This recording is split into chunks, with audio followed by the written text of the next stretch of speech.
Et loin des champs économiques, place à présent au Dimanche Magazine, notre invité de ce dimanche que nous retrouvons avec plaisir, Monsieur Nassirou Mbao, directeur de la simplification, de la transformation digitale du foncier urbain. Avec vous, nous parlerons bien sûr du projet de simplification, de transformation digitale du foncier urbain de Côte d'Ivoire. Mais avant, un état des lieux s'impose. Quelle est la situation générale du foncier urbain? Merci, Monsieur Guivet. Le foncier urbain connaît des problèmes, je dirais, structurels. D'abord, nous avons de longs délais de délivrance des actes, un nombre élevé de litiges et de contentieux, des conditions de stockage des dossiers, de la documentation domaniale inappropriée ou inadéquate. Et tout ça crée en fait une fragilité des actes que nous délivrons. Donc voici en gros les problèmes que traverse le foncier urbain en ce moment. Alors ce projet de simplification, de transformation digitale du foncier urbain de Côte d'Ivoire, en quoi consiste-t-il? Ce projet est un chantier structurant de modernisation du foncier urbain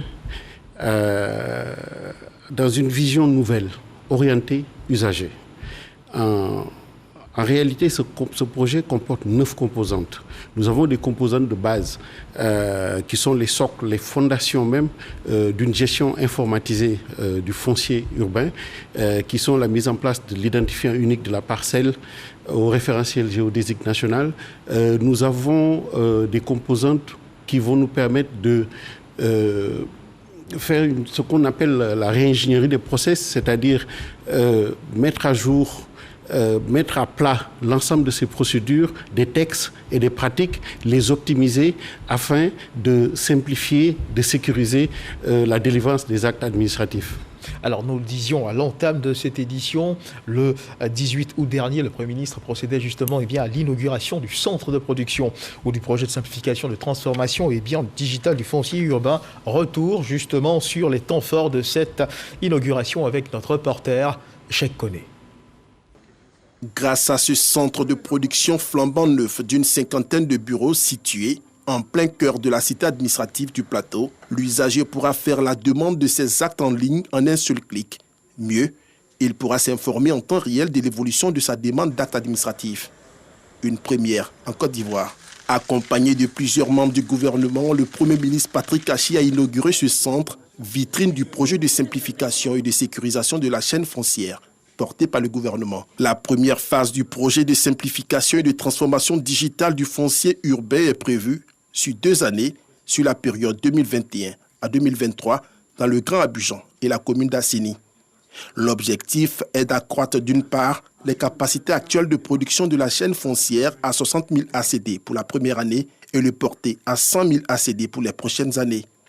Et d'autre part, aboutir à un traitement tout numérique des demandes d'actes grâce à une technologie de sécurité informatique dénommée blockchain. Le projet de simplification et de transformation digitale du foncier urbain est financé par un prêt d'environ 15 milliards de francs CFA par l'État français. C'est une initiative du ministère de la Construction, du Logement et de l'Urbanisme en collaboration avec le ministère du Budget et du portefeuille de l'État. Ce centre de production qui marque le démarrage des activités du projet va créer à terme plus de 300 emplois.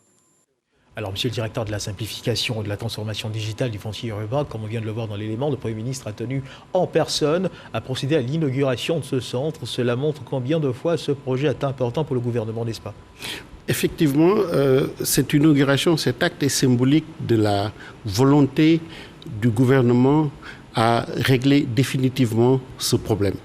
Et le gouvernement, le Premier ministre, le ministre de la Construction nous ont en tout cas mis à notre disposition un centre de production du système intégré de gestion du foncier urbain qui a en son sein des salles de formation, des salles de serveurs, des salles de réunion qui pourront héberger l'ensemble des acteurs qui auront à travailler dans la chaîne du foncier. Comme l'élément l'a montré, c'est vraiment un outil réalisé dans les règles de l'art qui vont nous permettre, dans un délai assez court, de livrer les résultats attendus sur ce projet. Et quels sont les buts à court et à long terme de ce projet? C'est important de noter que ce projet va nous permettre, dans un premier temps, de moderniser, simplifier, tout en sécurisant la chaîne foncière.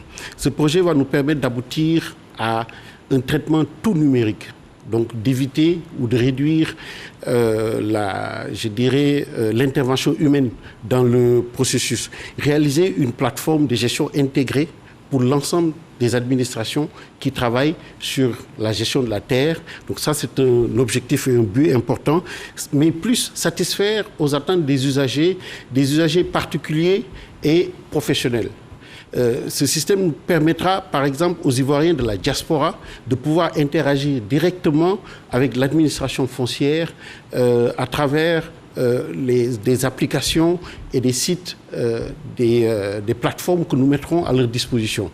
Voilà, en gros, ce que ce système nous permettra de faire à la fin de la journée. Et avant la mise sur pied de ce projet, le traitement de tous ces éléments, se faisait de façon manuelle. Voilà, tout est fait de façon manuelle. Nous détenons de la documentation domaniale qui date de 1903. De 1903. De 1903. Et cette documentation qui est utilisée aujourd'hui pour traiter les demandes d'actes sont stockées dans des conditions assez, précaires et qui ne permettent pas de garantir la sécurité du traitement et qui peuvent aussi être, disons, fragilisés par l'intervention humaine, et puis des falsifications, en tout cas, peut poser des problèmes de gouvernance. Et donc, l'idée, c'est de dématérialiser toute cette documentation, sécuriser cette documentation domaniale et cartographique et parvenir à bâtir une base de données géographique de gestion du foncier sécurisée. Alors la mise en œuvre de ce projet demandera certainement une certaine forme d'expertise. Oui. Effectivement, beaucoup d'expertise. Sur ce projet, nous avons d'abord des techniciens qui travaillent sur tout ce qui est système ou modèle mathématique de mesure de la Terre, donc tout ce qui est géodésie. Nous avons des informaticiens, mais aussi nous avons des experts en organisation et en process qui vont nous accompagner pour nous permettre de revoir l'ensemble des procédures et de l'organisation de la chaîne foncière. Nous travaillons aussi avec des communicants, parce que c'est important, comme c'est un projet orienté usager, c'est important de bâtir une stratégie de communication, une communication pédagogique. Il faut que les Ivoiriens sachent comment on achète un terrain. Tout le monde sait aujourd'hui comment on achète une voiture, mais c'est plus compliqué quand il s'agit d'acheter un terrain. Alors, parce que, comment on achète un terrain? Informez-nous. Bon, le ministère a fait des efforts ces derniers temps en termes de mise à disposition de l'information. D'abord, un des problèmes que nous avons, là on l'avoue, c'est la complexité de nos procédures. C'est la complexité même du domaine. Donc nous avons mis en place un site aujourd'hui qui vous permet de vérifier directement si le lotissement où on vous vend, où on propose une parcelle est approuvé. Parce que c'est important d'acquérir une parcelle sur un lotissement approuvé. Voilà. Donc, mais plus tard, dans le cadre de ce projet, dès le mois d'octobre, janvier, nous allons mettre en ligne des applications qui vont permettre aux usagers d'avoir accès direct à cette information. Dorénavant, l'information va venir vers l'usager. L'usager n'aura plus à courir derrière l'administration pour traiter sa demande. Pour avoir la bonne information. Exactement. Alors, on imagine bien sûr que les enjeux de ce projet sont importants et sont énormes également. Oui, nous avons les enjeux, on peut les organiser en 8, disons, phases. D'abord, nous avons la simplification des procédures. Okay. Toute la partie dématérialisation dont j'ai parlé de la documentation domaniale. Nous devons réduire les litiges, c'est important. Nous devons réduire les délais de délivrance des actes. Nous devrons aussi, dans le cadre de ce projet, intégrer l'ensemble des administrations pour partager, l'ensemble des administrations qui gèrent la terre pour partager des données. Mais plus important, en jeu, c'est la mobilisation des ressources interne. Ça permettra au gouvernement, vraiment à travers l'impôt foncier, à mobiliser des ressources internes qui vont alimenter le budget de l'État. Et si l'on s'en tient aux informations que vous venez de nous donner, il n'y a que vos services qui sont habilités à donner cette bonne information, n'est-ce pas? Et je le disais tout à l'heure, cette information viendra à l'usager. C'est que nos services, certes, on donnera cette information, mais on va essayer dans notre démarche, ce projet, de réduire l'implication de l'humain. Et de telle sorte que des acteurs, que ce soit les acteurs intermédiaires entre nous et les particuliers, les banques, les notaires et les géomètres auront un accès direct à nos systèmes, à nos données et pourront ainsi non seulement améliorer leur performance, mais aussi réduire les risques liés à leurs activités. Et donc, par ricochet, réduire les risques pour l'usager.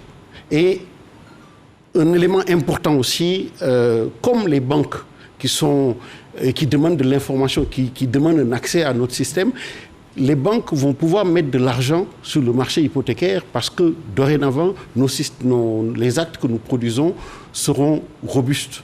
Et tout le monde sortira gagnant de ce projet, c'est ce qu'on doit comprendre, c'est ça? Effectivement, c'est un projet où tout le monde gagnera. L'administration d'abord, parce que ça nous permettra de rétablir la confiance vis-à-vis des usagers. Les usagers eux-mêmes en termes de sécurité et de commodité, en termes de transactions et d'échanges avec l'administration. Les particuliers, donc les usagers particuliers, mais aussi les professionnels. Parce que, comme j'ai dit tout à l'heure, ils auront accès direct maintenant à nos systèmes, mais surtout les investisseurs. Parce que les investisseurs vont pouvoir avoir accès non seulement à des données sûres, mais aussi ce projet nous permettra d'améliorer l'environnement des affaires. Tout ce qui est indicateur doing business sur lesquels la Banque mondiale nous suit de près. Et dites-nous, ce projet, il est en ce moment dans sa phase active ou on devra encore attendre avant de pouvoir véritablement en bénéficier? Ce projet a démarré. Du point de vue de sa mise sur pied, bien sûr. Voilà, ce projet a démarré officiellement depuis le 19 juillet dernier, mais en réalité depuis le mois de mars. Les experts avec qui nous étions dans une phase de préparation. Donc aujourd'hui, nous sommes en mesure de dire qu'au mois d'octobre, déjà, nous aurons les premiers livrables. Et au mois de janvier, ensuite, et pour l'année 2022, chaque trimestre, nous aurons des livrables qui nous permettront d'avancer et de réussir ce projet. Alors, ce centre dont vous parlez, nous avons eu l'occasion de le visiter, infrastructure moderne. Chaque compartiment de ce centre a été pensé pour permettre une bonne orchestration de la mécanique qui va justement se mettre en place. Quel est le message que le gouvernement a justement voulu envoyer par la création de ce centre? Le gouvernement a voulu envoyer deux messages. D'abord, une volonté politique ferme, résolue, d'en finir avec les problèmes structurels du foncier. Donc, déjà, en donnant les moyens. Cela est-il possible?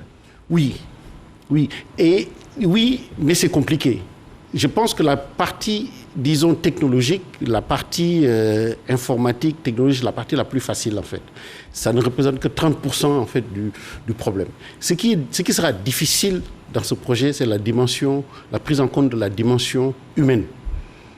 C'est vraiment l'implication de l'humain.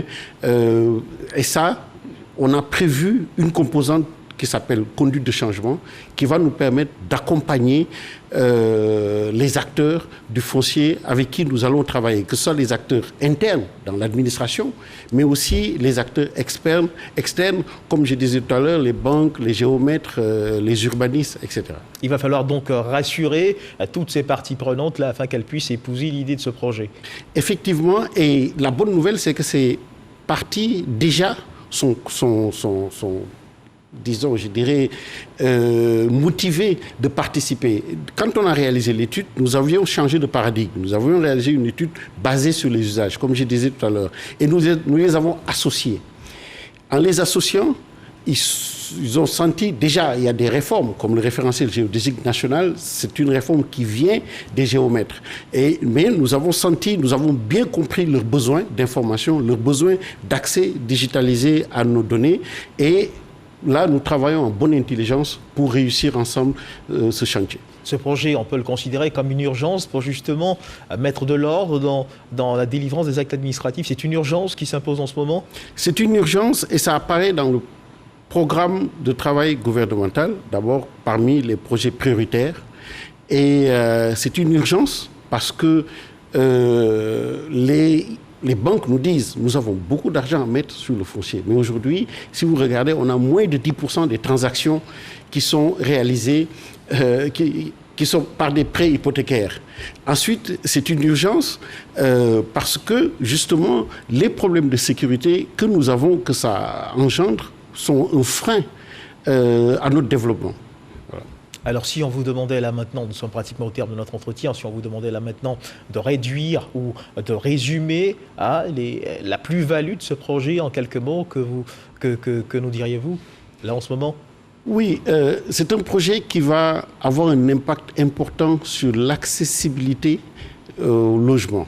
Parce que tout ce que j'ai énuméré va, à la fin de la journée, permettre non seulement de mettre de l'argent, mais en même temps d'accompagner les acquéreurs et de régler à terme le coût du logement. Donc c'est un prêt vraiment qui va faciliter l'accessibilité au logement. C'est la fin de cette édition. Merci, M. Nassirou. C'est la fin donc de cette édition. Et juste avant de rendre l'antenne, juste ce rappel, dans le cadre du magazine ce dimanche, nous avons reçu M. Nassirou Mbao, directeur de la simplification et de la transformation digitale du foncier urbain, avec qui nous avons parlé du projet de simplification et de transformation digitale du foncier urbain de Côte d'Ivoire, qui est déjà dans sa phase active. Merci de nous avoir suivis. Dieu garde la Côte d'Ivoire.